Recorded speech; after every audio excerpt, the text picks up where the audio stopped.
Muy buenas noches, familia amada, ¿cómo están? Dios les bendiga. Nuevamente juntos, nuevamente esta hermosa oportunidad que Dios nos da para hacer este alto en el camino, para tomar esas decisiones no basados en ninguna emoción, sino basados en la convicción de haber hablado con el que más nos ama.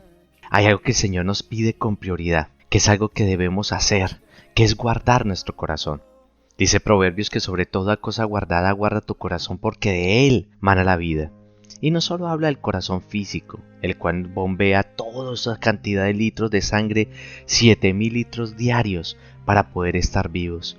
Él nos habla de algo muy importante, de ese corazón espiritual, porque de él manará todo y sobre todo algo muy importante, los pensamientos. Recuerda que tal como nos lo dice su palabra, nos dice que tal es el pensamiento en su corazón, así será la persona. Si tú realmente tienes pensamientos, esos pensamientos vendrán de tu corazón. Y por eso, cuando tú tomas un pensamiento, lo convertirás en un sentimiento, y ese sentimiento lo convertirás en una acción, y lo cual tendrá unos resultados o consecuencias. Tenemos que estar muy pendientes de lo que dejamos albergar en nuestro corazón, de lo que guardamos en él, porque fuera de los pensamientos también de ahí vienen las palabras. Todas las palabras que has guardado en algún momento por todo lo que te han dicho, todo lo que has vivido, van a salir de pronto en el momento menos indicado, porque guardaste eso en tu corazón. Hay palabras que has guardado en tu corazón y por eso no has podido salir de muchas situaciones en las cuales te encuentras. El enemigo número uno en nuestro corazón es la ira. Nos airamos cuando no obtenemos lo que queremos. Muéstrame una persona airada y te mostraré una persona herida. Y te garantizo que esa persona está herida porque le quitaron algo o alguien le debe algo. Todos conocemos a personas cuya ira se podría verbalizar en una de las siguientes maneras. Te robaste mi reputación, te robaste mi familia, te robaste los mejores años de mi vida, te robaste mi primer matrimonio, te robaste mi juventud, te robaste mi pureza. Y también me debes una promoción, me debes una oportunidad para intentar, me debes una segunda oportunidad, me debes el afecto, me debes la paz de mi hogar. La raíz de la ira es la percepción o sentimiento de que algo te ha sido quitado o que algo te debe. Por ende, se ha establecido una relación de deuda y deudor. ¿Qué deuda te está causando tanta ira, la ira que sientes? ¿Cuánto tiempo más vas a permitir que las personas que te hirieron controlen tu vida? ¿Otro mes, otro año, otra etapa de tu vida, otro tiempo? No, me gustaría proponerte que hoy debería ser el día que dejes toda carga por ese dolor.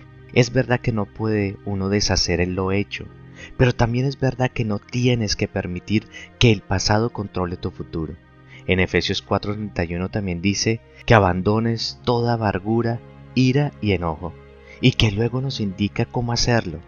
Perdónense mutuamente, así como Dios los perdonó a ustedes en Cristo. El remedio para la ira es el perdón. Si esperamos a que nos paguen por los males que nos han hecho, nosotros seremos quienes paguemos. Recuerda eso. Si por otro lado cancelamos las deudas que nos deben, seremos libres, seremos liberados.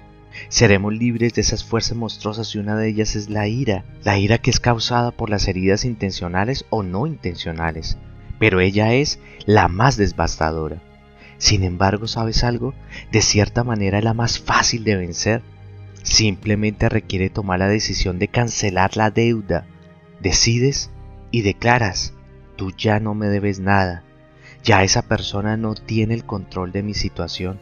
Ya esas palabras no tienen situación en mi mente y en mi corazón. Ya ese hecho es cancelado. Que hoy tú puedas decir, ya esa persona la suelto, ya no me debe nada porque quiero ser libre, ya esas palabras no tienen poder en mí. Y sigue con el siguiente proceso. Identifica con quién estás enojado, determina qué te deben y cancela la deuda perdonándolos. No permitas que crezca nuevamente esa ira o ese enojo. Veas ese alto en el camino y que tú le puedas decir, Señor, yo quiero guardar mi corazón. Tal vez lo expuse ante esta situación, la cual me está llenando de depresión, angustia, afán, pero la entrego a ti.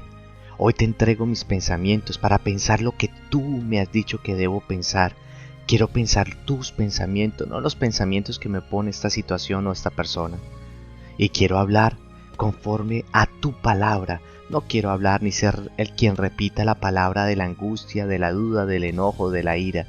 Quiero hablar tu palabra sobre toda circunstancia, porque tu palabra es la que transforma todo, porque tu palabra es la que tiene vida. Y recordar que por nada estéis afanosos, sino que sean conocidas vuestras peticiones delante de Dios en toda oración y ruego, y en acción de gracias.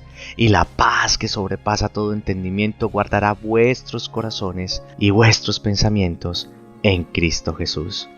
Entrega todo lo que hay en tu corazón, y esta noche acaba con el primer enemigo de tu corazón, porque paso a paso tendrás un corazón limpio y listo para recibir. Que tengas una hermosa y bendecida noche. Que descanses.